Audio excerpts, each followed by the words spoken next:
Members of the Junior Chamber International Zimbabwe chapter will be donating blood at the National Blood Service Zimbabwe. Now, to tell us more about this exercise, we have now joined in the studio by the Junior Chamber International Harare, the Public Relations Officer, Richard Zimberi.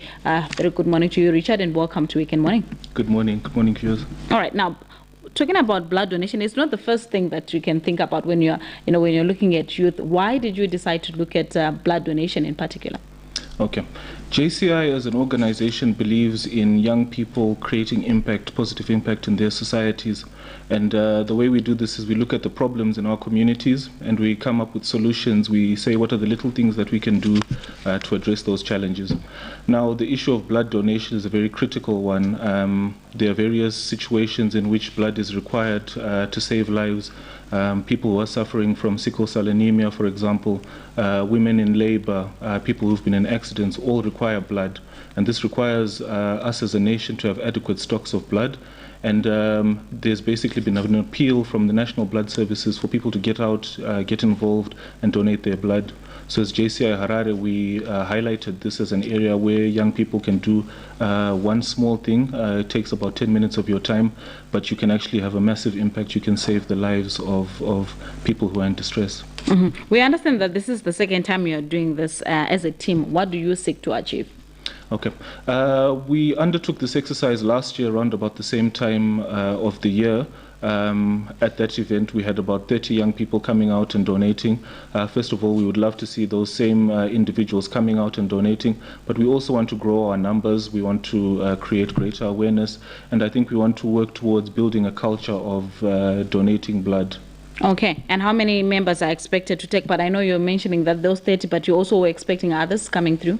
Yes. JCI Harare has a membership of about 60 members.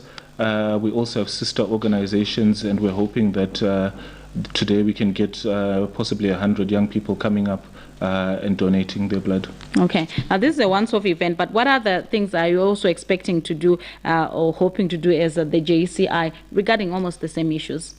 Okay.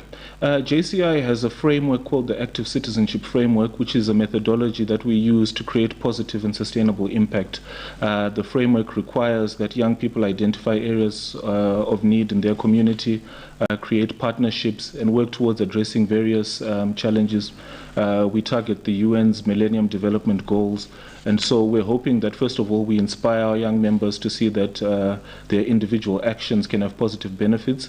And we'd like to first encourage more people to join JCI and see how they can create sustainable impact in their communities. Mm-hmm. And finally, Richard, your message to other youths pertaining blood donation. Okay.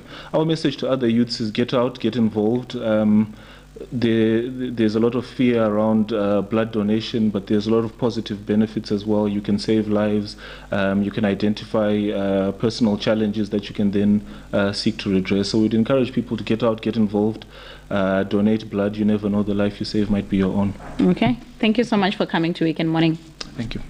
Richard Mberi is the Public Relations Officer for the Junior Chamber International Harare, and he's just been telling us more about an exercise that the JCI Harare chapter is going to be doing, which is donating blood at the National Blood Service Zimbabwe. And of course, his encouragement is that we need to donate blood. You never know, the life that you save might be your own. And that's our health check segment done for this morning. Up next, Masters of the Arts. Stay with us.